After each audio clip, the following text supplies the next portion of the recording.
Welcome to my YouTube channel Excellent Upskills. Hope you all are doing very good. Children, hope you have liked, share and subscribe my channel for the latest updated notifications. If you have not done, please do it so. Now children, today we are going to read a chapter of class 6th geography, that is chapter number 1, the Earth in the solar system. It is from the NCERT book. Now children, let's start reading of the chapter. See children, I have marked few difficult words in the chapter with yellow color marker. I will share you the Hindi meanings of these words during the video. Chapter समझाते वक्त मैं इनके Hindi meanings आपको explain करूँगी. Moreover आपको इनके PDF notes description box में मिल जाएंगे, जो आप बाद में वीडियो के चेक कर सकते हैं. So children, let's start. How wonderful it is to watch the sky after sunset. कितना सुंदर लगता है जब सनसेट हो जाता है, उसके बाद स्काई में देखना. One would first notice 1 or 2 bright dots shining in the sky. पहले हम क्या देखते हैं, जब सनसेट शुरू हो जाता है हमें सिर्फ 1 या 2 डॉट स्काई में दिखाई देते हैं. अगर चिल्ड्रन आपने नहीं देखा है कभी, तो प्लीज़ आप इसको जाके नोटिस कीजिए, तभी ये चैप्टर और भी ज़्यादा इंटरेस्टिंग हो जाएगा आपके लिए. Soon you would be see the number increasing. और धीरे धीरे जब आप वहाँ खड़े रहेंगे आप देखेंगे नंबर्स और इंक्रीज होते जा रहे हैं उन वाइट डॉट्स के. You can not count them any more. और आप धीरे धीरे उन्हें काउंट भी नहीं कर पाएंगे. The whole sky is filled with tiny shining objects. और पूरा स्काई धीरे धीरे कुछ शाइनी ऑब्जेक्ट से भरता चला जाएगा. Some are bright, others dim. इसमें से कुछ ऑब्जेक्ट्स, शाइनिंग ऑब्जेक्ट्स बहुत ब्राइट होते हैं, उनमें बहुत स्पार्कल की तरह एकदम ब्राइटली वो चमकते हैं, और कुछ बहुत डिम लाइट के होते हैं. It seems as if the sky is studded with diamonds. Studied means जैसे जड़ा हुआ है. आपने देखा है ना रिंग में जैसे एक कोई भी स्टोन, डायमंड, सफायर कोई जड़ा रहता है, फिक्स रहता है, इसको बोलते हैं स्टडीड. ऐसा लगता है कि स्काई में खूब सारे डायमंड स्टडीड हैं. They all appear to be twinkling. और ऐसा लगता है जैसे ट्विंकल कर रहे हैं, चमक रहे हैं, ब्लिंक कर रहे हैं. But if you look at them carefully you will notice that some of them do not twinkle as others do. अगर आप उनको बहुत ध्यान से नोटिस करते रहेंगे तो आपको लगेगा कुछ स्टार्स तो बहुत ज़्यादा ट्विंकल कर रहे हैं, बहुत ज़्यादा शाइन कर रहे हैं, उनका स्पार्क बहुत तेज़ है, और कुछ स्टार्स बिल्कुल बहुत कम लाइट के साथ ग्लो करते हैं. They simply glow without any flicker just as the moon shines.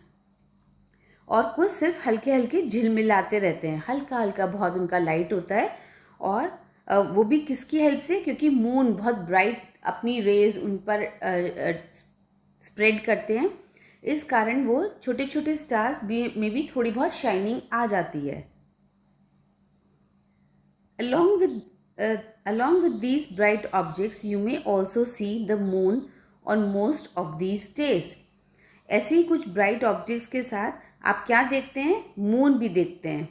और अगर आप रोज़ाना एटलीस्ट पूरा मंथ आप मून को देखेंगे तो आपको पता चलेगा मून अपनी कितनी शेप्स और कितनी पोजीशंस चेंज करते हैं.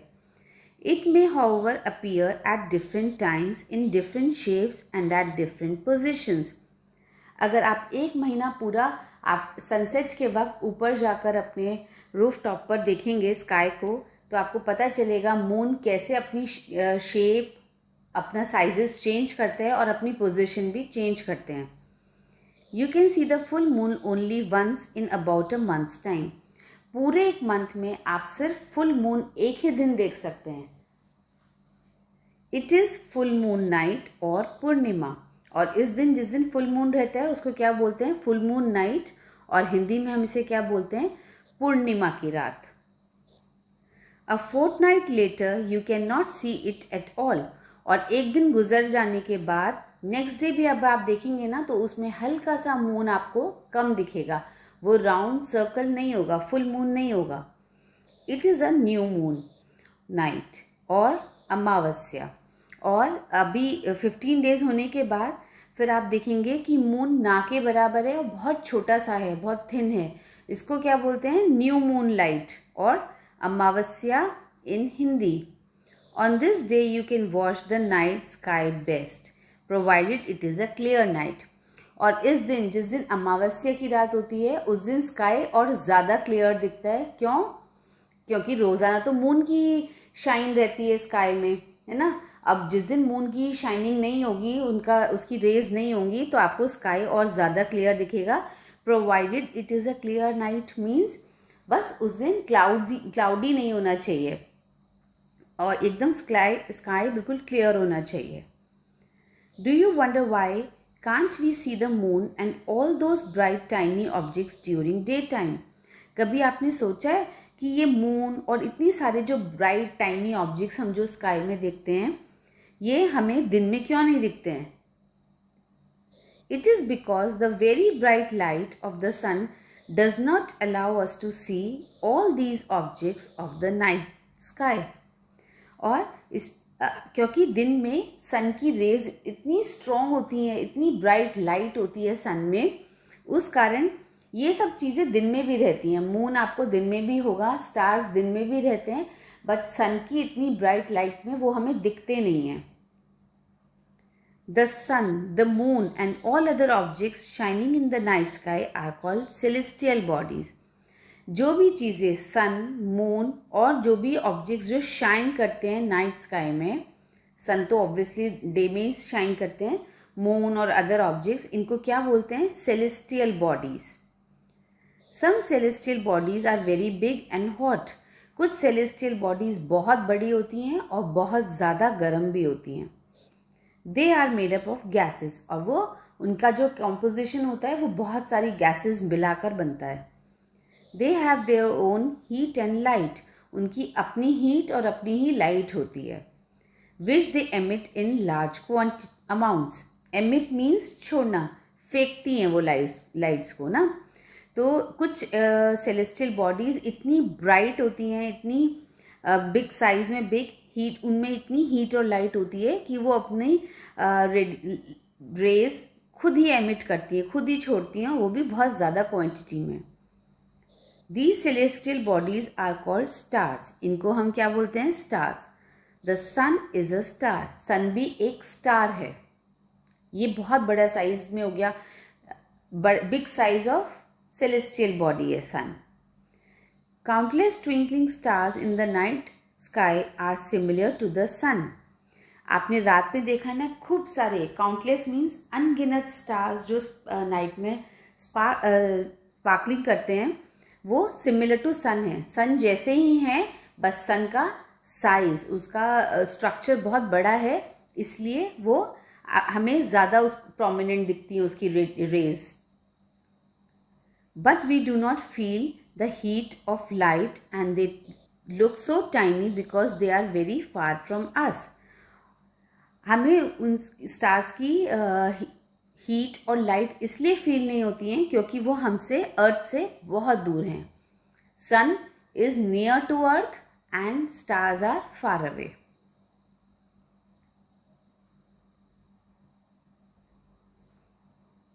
You must have noticed that all objects look smaller when seen from a distance.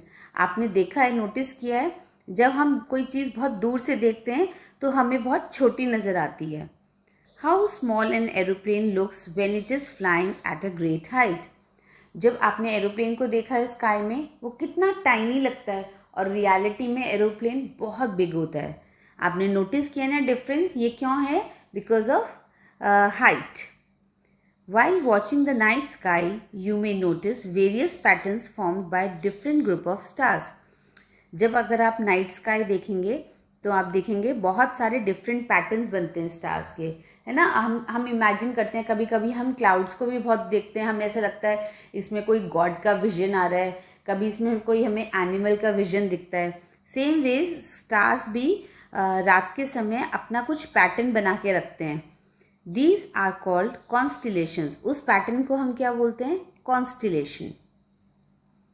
Ursa Major और the big bear is one such constellation. उन्हीं कई सारे कॉन्स्टिलेशन में एक कॉन्स्टिलेशन है, उसका नाम है उर्सा मेजर और या उसको बोलते हैं big bear. One of the most easily recognisable constellation is the Saptarishi. Sapt, 7. Sapt means 7 and Rishi means Sant Sadhu sages बोलते हैं ना। तो इन्हीं में से एक जो बहुत इजीली हमको दिख जाता है वो होता है Saptarishi. It is a group of 7 stars. ये कितने स्टार्स का ग्रुप है? 7, as given in the name सप्त। सप्त means 7। That forms a part of Ursa Major constellation. और ये किसका पार्ट है? उर्सा मेजर कॉन्स्टिलेशन का पार्ट है। Ask someone elder in your family or neighborhood to show you some stars and planets and constellation in the sky. अपनी family में, अपने neighbours में, अपने फ्रेंड्स में, जिनको भी आप किसी को हेल्प मांगे और उनसे कहिए कि आइए हमें आप कॉन्स्टिलेशंस दिखाइए। Let's see in the sky. Let's see the picture. See 1, 2, 3, 4, 5, 6, 7. ये 7 स्टार्स का एक पैटर्न बना है। इसको क्या बोलते हैं? Saptarishi. In ancient times people used to determine directions during the night with the help of stars. आपको पता है बहुत टाइम पहले, बहुत सालों पहले, जब वॉचेस भी इन्वेंट नहीं हुई थी या हर के पास वॉचेस नहीं होती थी, तो वो अपना डायरेक्शंस, अब तो सबके पास गूगल मैप होता है ना देखने के लिए, अपना मोबाइल से आपको कहीं भी जाने का रास्ता दिख जाता है इजीली। पहले के लोग क्या करते थे? वो लोग स्काई को देखकर और अपना रूट फिक्स किया करते थे, अपना पाथवे, कि ये नॉर्थ डायरेक्शन होगी, ये साउथ होगी, ऐसे वो लोग कैलकुलेट किया करते थे। The north star indicates the north direction. See in the diagram, this is a north star. ये हमेशा नॉर्थ में ही मिलेगा। और इसको आइडेंटिफाई करने का क्या तरीका होता है? पहले हम सप्तऋषि का पैटर्न नोटिस करते हैं, फिर वहाँ पर 2 स्टार्स हैं, उनकी ही स्ट्रेट अवे पाथ पर एक नॉर्थ स्टार होता है जो हमेशा नॉर्थ डायरेक्शन में ही मिलेगा। और पहले के लोग इसको नॉर्थ स्टार को देखकर कैलकुलेट कर लेते थे कि ये नॉर्थ डायरेक्शन है। It is also called the pole star. इसको पोल स्टार भी कहा जाता है। It always remains in the same position in the sky. ये अपनी पोजिशन कभी चेंज नहीं करता है और हमेशा एक ही पोजिशन में रहता है। We can locate the position of the pole star with the help of Saptarishi. अभी मैंने बताया कि सप्तऋषि की हेल्प से हम पोल स्टार को आइडेंटिफाई कर पाते हैं। You will notice that if an imaginary line is drawn joining the pointers stars and extended further, it will point towards the pole star, है ना। ये पॉइंटेड स्टार्स को हमने अगर थोड़ा और लेंथ करके आगे ले जाएंगे तो हमें पोल स्टार या नॉर्थ स्टार आइडेंटिफाई हो जाएगा इजीली। यह आपको शाम के वक्त निकलिए, रात के वक्त, और आप जब जाकर नोटिस करना शुरू करेंगे ना, you will be excited to see many good patterns in the sky. Stars के बहुत सुंदर सुंदर पैटर्न्स आप लोग आइडेंटिफाई करेंगे and it looks very beautiful. Some celestial bodies do not have their own heat and light. कुछ celestial bodies में बहुत ज़्यादा हीट एंड लाइट होती है जैसे सन, और कुछ सेलेस्टियल बॉडीज में बिल्कुल भी हीट और लाइट नहीं होती है।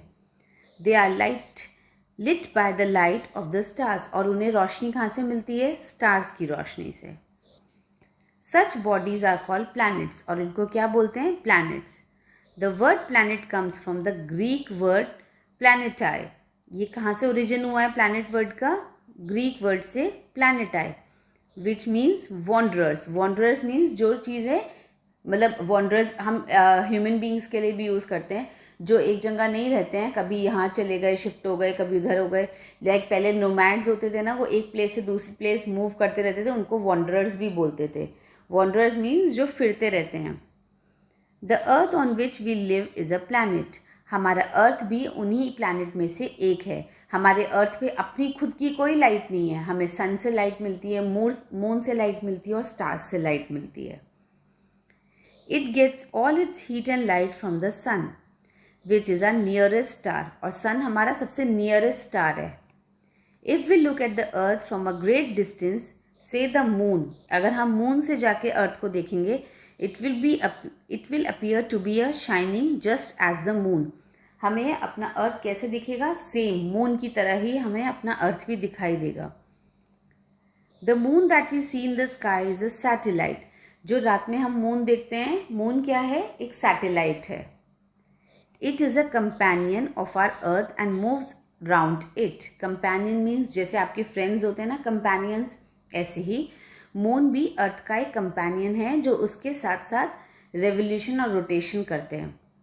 Like our earth, there are 7 other planets that we get heat and light from the sun. और अर्थ के साथ साथ ऐसे 7 और भी प्लैनेट्स हैं जिन्हें सन से हीट और लाइट मिलती है। Some of them have their moons too, और सबके कुछ के पास अपने मून्स भी हैं। The system, the sun, 8 planets, satellites and some other celestial bodies known as asteroids or meteoroids। क्या चीज़? सन को, 8 planets को, सैटेलाइट्स को और कुछ सेलेस्टियल बॉडीज जो शाइन करती हैं, सच नोन एज एस्टेरॉइड्स और मीटेरॉइड्स। एंड मीटेरॉइड्स, उनको क्या बोलते हैं? एस्टेरॉइड्स भी बोलते हैं और मीटेरॉइड्स भी बोलते हैं। Let's see the difference between them. Forms the solar system, ये सब टोटल मिला के क्या बनता है? Solar system. We often call it a solar family with the sun as its head. और इसको हम क्या बोलते हैं? सोलर सिस्टम को हम सोलर फैमिली भी बोलते हैं, जहाँ पर सन हेड होते हैं, head of the family. The sun, the sun is in the centre of the solar system. Sun हमेशा सोलर सिस्टम के सेंटर में होते हैं। It is huge and made up of extremely hot gases. ये बहुत size में बड़ा होते हैं सन, और खूब सारी हॉट गैसेस इसके अंदर होती हैं। It provides the pulling force that binds the solar system. जैसे अर्थ की अपनी एक ग्रेविटी होती है, एक मैग्नेटिक फोर्स होती है जो चीज़ों को अपने से पुल करके रखती है, सेम वेज सन की भी अपनी एक ग्रेविटी होती है, पुलिंग फोर्स होती है, जो सब चीज़ों को आपस में, सोलर बॉडीज़ को आपस में बांध के रखती है, नहीं तो सब फैल जाए। The sun is the ultimate source of heat and light for the solar system. Solar system के लिए सन सबसे ज़्यादा हीट और लाइट का एक सोर्स है। But that tremendous heat is not felt so much by us because despite being our nearest star. जबकि sun बहुत नियर है अर्थ के, इसके बावजूद भी हमें इसकी हीट का इतना एहसास नहीं हो पाता जितनी इसमें हीट है। ट्रिमेंडस मीन्स अद्भुत। It is far away from अस, यह हमसे बहुत दूर है। हम नियरेस्ट टू अर्थ है पर हमसे बहुत दूर है। The sun is about 150 million kilometres away from the earth. इतना दूर है ये sun. You have to learn these distances. Now we'll talk about planets. There are 8 planets in our solar system. In order of their distance from the sun, they are Mercury, Venus, Earth, Mars, Jupiter, Saturn, Uranus and Neptune. ये सन है और इसके पास 8 planets ऐसे revolve करते रहते हैं। सन, फिर ये मर्क्यूरी, वीनस, अर्थ, सेम वे ऐसे ही प्लैनेट्स अर्थ के आसपास रिवॉल्व करते रहते हैं। और इन प्लैनेट्स को याद करने का एक टिप दिया है यहाँ पर। My very efficient mother just served us nuts. Efficient means काबिल। आप इनके फर्स्ट वर्ड्स नोटिस कीजिए। इनिशियल्स इनके क्या हैं? M, V, E, M. So M for Mercury, V for Venus, Earth, Mars, Jupiter, Saturn, Uranus, Neptune. This way also you can learn the sequence of these 8 planets. All the 8 planets of the solar system move around the sun in fixed path. इनके path जो हैं solar system के एकदम fix होते हैं। ऐसा नहीं कि आज वो इतने डिस्टेंस पर हैं और कल वो इतने डिस्टेंस पर आ जाएंगे, नहीं, उनके अपने एक फिक्स पाथ है। मरकुरी अगर इस पे रोटेट कर रहा है तो इसी पाथ पे रोज रोटेट करेंगे। These paths are elongated. Elongated means लंबे, है ना, like oval shape आप समझ लीजिए, लंबे भी हैं but they are in circular shape also. They are called orbits. और इन पाथ को क्या बोलते हैं हम? Orbits. Mercury is nearest to the sun. Mercury क्या है? Nearest to sun है. सबसे फर्स्ट प्लैनेट सन के पास मर्क्यूरी ही है. It takes only about 88 days to complete one round along its orbit. सन का पूरा एक चक्कर लगाने के लिए मर्क्यूरी को 88 डेज रिक्वायर्ड होते हैं. Venus is considered as Earth's twin. Earth's twin मतलब twin brothers, twin sisters. Twins आपने सुना है ना, ट्विन्स मीन्स जुड़वा. तो वीनस को अर्थ का एक जुड़वा प्लैनेट कहा जाता है because its size and shape are very much similar to that of earth, क्योंकि उसका साइज और शेप अर्थ से बहुत ज़्यादा सिमिलर है.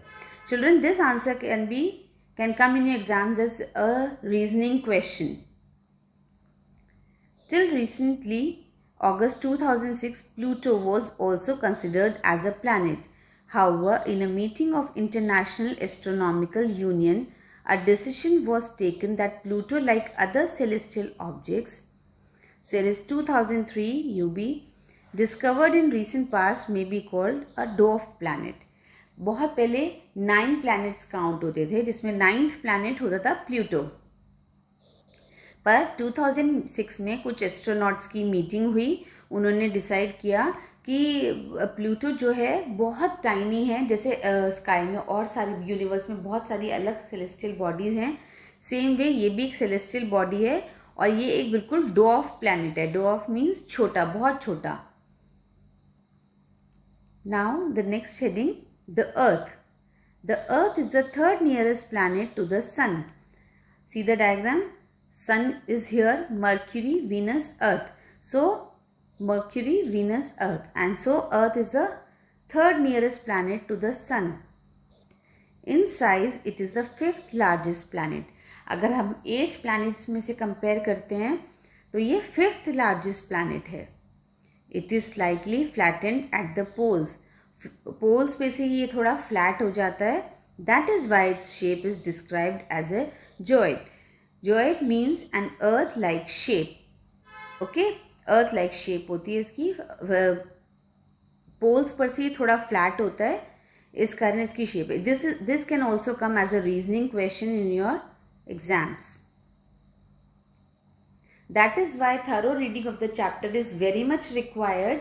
आपके ऑब्जेक्टिव बेस्ड क्वेश्चंस चैप्टर में से आते हैं, और अगर क्वेश्चन टीचर्स पूछती भी हैं तब भी आपके लिए सही है, और नहीं पूछती तो आपकी अपनी जनरल नॉलेज कितनी ग्रो करती है, कितनी आपकी वोकैब बिल्डिंग होती है. इन वर्ड्स को, नए वर्ड्स आप पढ़ते हैं विद मीनिंग्स, आप उनको जानने की कोशिश करते हैं. So keep on practising and always learn a chapter. First read it and then learn the notes. पहले हमेशा आपको चैप्टर को रीड करना चाहिए जिससे आपको उस चैप्टर का पूरा मीनिंग समझ में आए, and then only focus on learning the chapter. Don't focus on mugging. रटना नहीं है, बिना सोचे समझे बस रटते जा रहे हैं. Conditions favorable to support life are probably found only on Earth. इन सब planets में से only एक Earth ही ऐसा planet है जिस पर ऐसी conditions हैं, favorable हैं, जो living organisms, plants, animals, human beings का survival बहुत easy है. The earth is neither too hot nor too cold. ना तो अर्थ पर बहुत ज़्यादा गर्मी है कि हम जलकर मर जाएं, और ना ही बहुत ज़्यादा ठंड है कि जो 365 डेज यहाँ पर बर्फ़ ही रहे और हम जम जाएं. It has water and air. और यहाँ पर वाटर और एयर बहुत इजीली अवेलेबल है और जो हमारे सर्वाइवल के लिए बहुत ज़्यादा रिक्वायर्ड है. Which are very essential for our survival. The air has life supporting gases like oxygen. और एयर में हमें कौन सी गैस मिलती है? ऑक्सीजन, जो हमारे ब्रीदिंग के लिए बहुत ज़्यादा ज़रूरी है.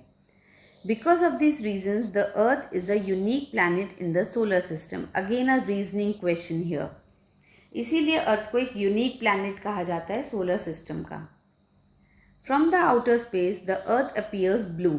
अगर आप बाहर से जाके देखेंगे अर्थ को, मून से जाकर देखेंगे तो आपको अर्थ एक ब्लू प्लैनेट दिखाई देगा. Because 2/3 surface is covered with water. by water, it is therefore called a blue planet. क्योंकि अर्थ का 2/3 हिस्सा पानी में है, ओशंस हैं वहाँ पर, रिवर्स हैं, सो इसीलिए इसको ब्लू प्लैनेट कहा जाता है. Thing is the moon. Our earth has only one satellite. अर्थ के पास एक ही सैटेलाइट है, दैट इज द मून. और उस सैटेलाइट का नाम क्या है? Moon. Its diameter is only 1/4 that of the earth. Earth अगर ये है, ये अर्थ का डायमीटर है ना, तो इसका सिर्फ 1/4 हिस्सा ही मून है, सिर्फ इतना हिस्सा उसका size. It appears so big because it is near to our planet than other celestial bodies. और हमें मून क्यों बड़ा दिखाई देते हैं? क्योंकि ये सबसे ज़्यादा अर्थ के नियर है, हमारे प्लैनेट के. अगर हम और सेलेस्टियल बॉडीज़ को कंपेयर करें तो it is about 3,84,400 kilometres away from us. ये डिस्टेंस है, you have to learn the distance between the moon and the earth. Now you can compare the distance of the earth from the sun and that of moon. अब आपने ऊपर सन का distance पढ़ा था और moon का पढ़ा है, इन दोनों के डिस्टेंस को आप कंपेयर कीजिए. The moon moves around the earth in about 27 days. और मून को अर्थ के एक रोटेशन लेने में, एक पूरा चक्कर काटने में कितने दिन लग जाते हैं? 27 days. It takes exactly the same time to complete one spin.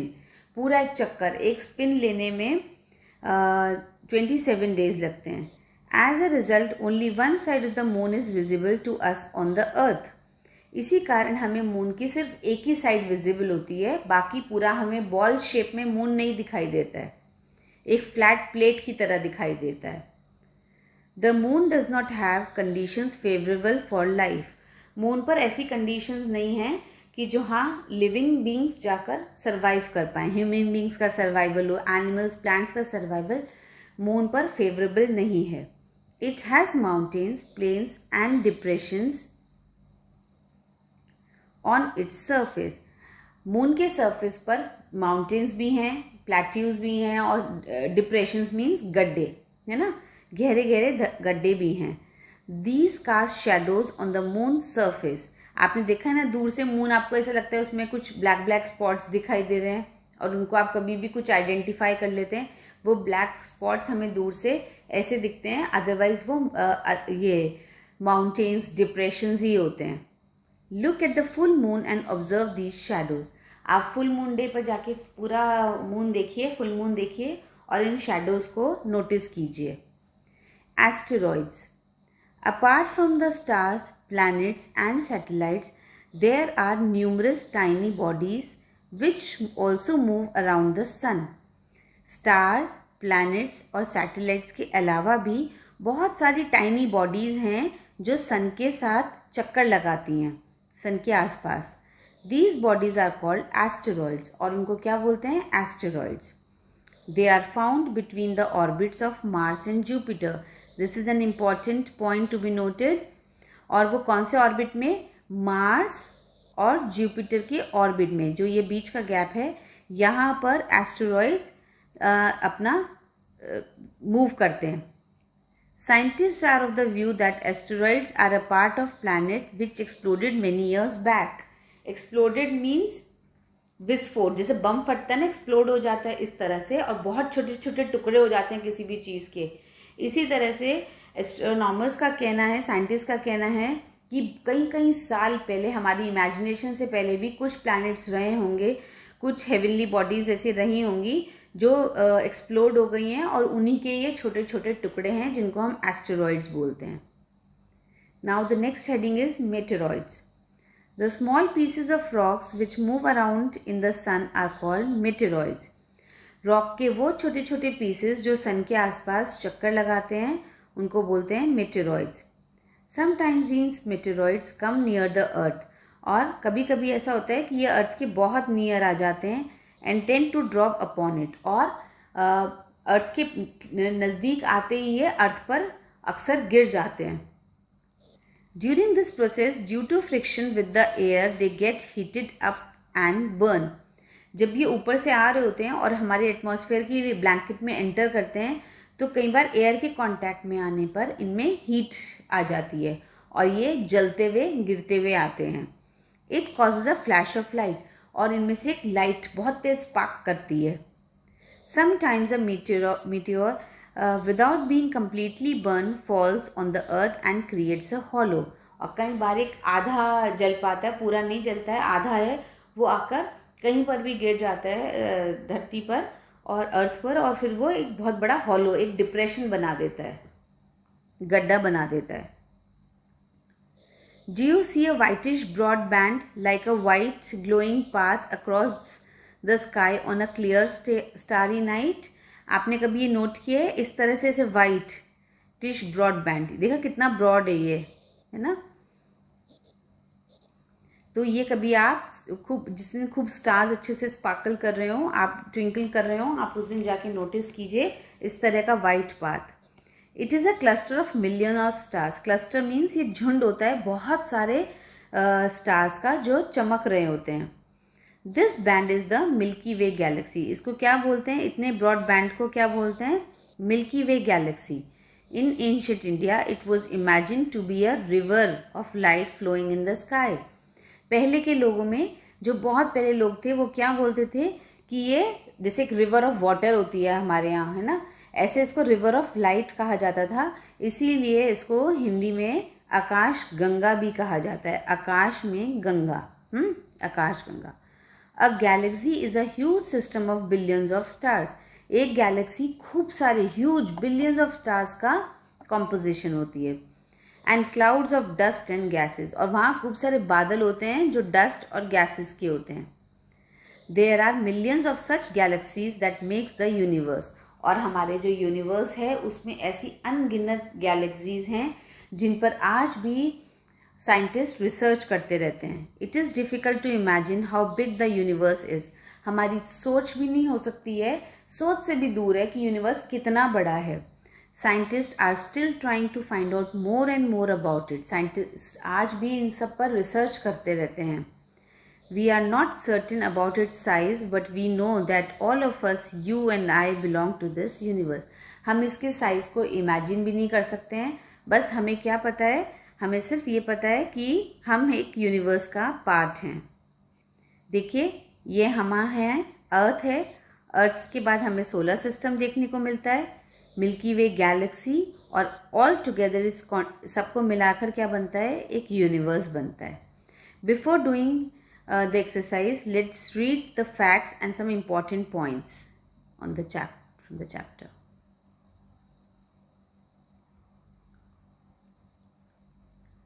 Okay, this is nothing. See, read this fact. Jupiter, Saturn and Uranus have rings around them. उनके आसपास rings रहती हैं. These are belts of small debris. उनको क्या बोलते हैं? छोटे छोटे डेब्रिस बोलते हैं इनकी बेल्ट्स को। These rings may be seen from the earth with the help of powerful telescopes. दूरबीन देखिए ना, यूनिवर्स देखने के लिए एक अलग ही दूरबीन होती है, वो रेगुलर आपके बाइनोक्यूलर से नहीं देख सकते हैं आप लोग। यूनिवर्स को देखने के लिए जो दूरबीन यूज़ होती है उसको टेलीस्कोप बोलते हैं। और टेलीस्कोप की हेल्प से आप ये सब रिंग्स वगैरह और बहुत सारा यूनिवर्स में आप रिसर्च कर सकते हैं, उसको ऑब्जर्व कर सकते हैं। Now look here, Sol is a Roman mythology. In Roman mythology the sun is sun god. Sol का मीन्स क्या है रोमन में? Sun god. Solar means related to the sun. Solar system का क्या मीनिंग है? Related to the sun. और आपको पता है कि सन ही सोलर सिस्टम की फैमिली के हेड हैं। The family of the sun is therefore called the solar system.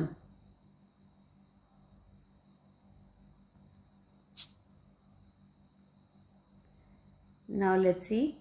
Word origin. Many words used in a language may have been taken from some other language. Geography, for example, is an English word. Geography क्या है? एक English word है. It has its origin in Greek. इसका जो हमको origin कहाँ से मिला है? ग्रीक लैंग्वेज से मिला है। Which relates to the description of the earth. इसका मीनिंग क्या है? कि description of the earth, earth के बारे में। It is made up of two Greek words. G means earth and graphia means writing. Okay, so see here, geology, study of the earth; geometry, measurement of the earth; geo, old, resembling the shape or form of the earth.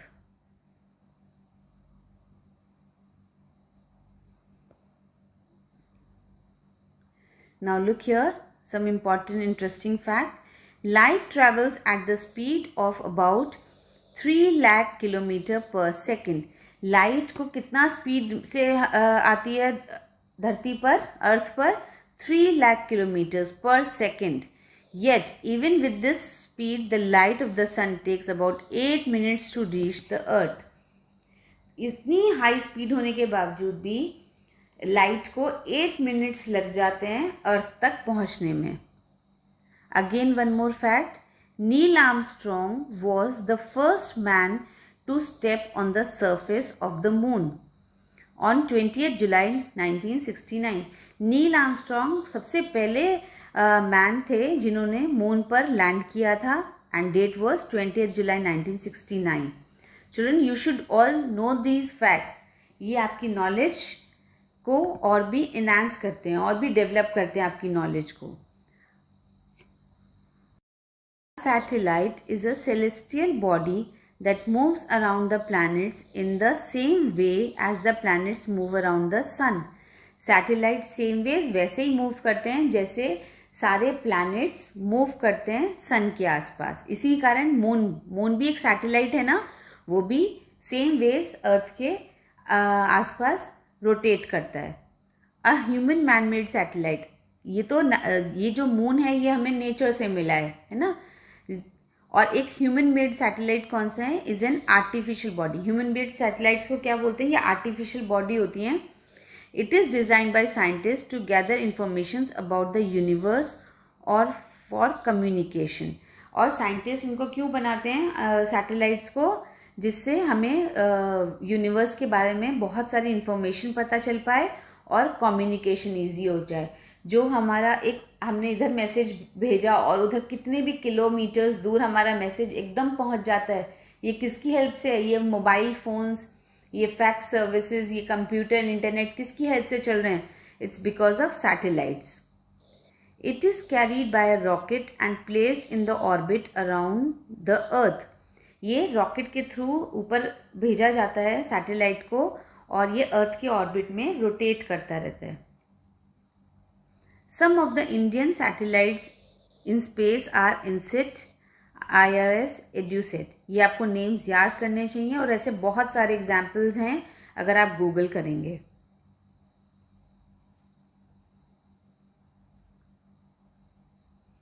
Now children, let's tick the objective questions.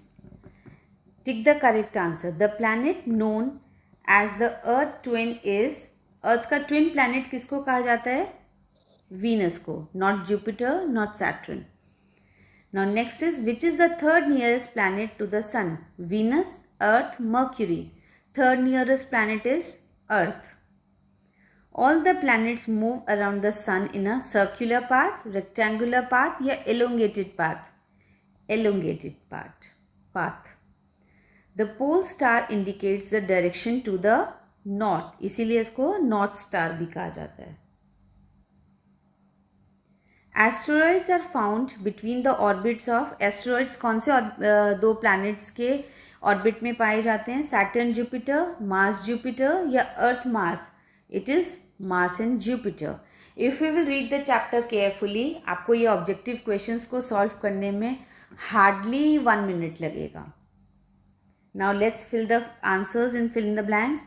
A group of dash forming various patterns is called a group of stars. Stars के pattern को हम क्या बोलते हैं? Constellation. A huge system of stars is called, बहुत सारे stars के, millions billion stars के झुंड को, उनके ग्रुप को क्या बोलते हैं हम? galaxy. Next is dash is the closest celestial body on our earth. सबसे नियरेस्ट celestial body कौन सी है जो अर्थ के बहुत नियर है? The moon. Next is dash is the third nearest planet to the sun. सन से थर्ड नियरेस्ट प्लैनेट कौन सा है? The earth. Now next is planets do not have their own. Planets के पास अपना खुद से क्या नहीं होता? एक तो उनके पास हीट नहीं होती है, वो उनको सन से मिलती है, और उनके पास लाइट भी नहीं होती है, वो भी इनको सन से मिलती है. So children, this ways we end this chapter. Please watch the video carefully and read the words. इससे आपकी vocab building होगी, plus आपका knowledge level भी और upgrade होगा. So keep learning it and do subscribe my channel so that you may get updated with the coming videos.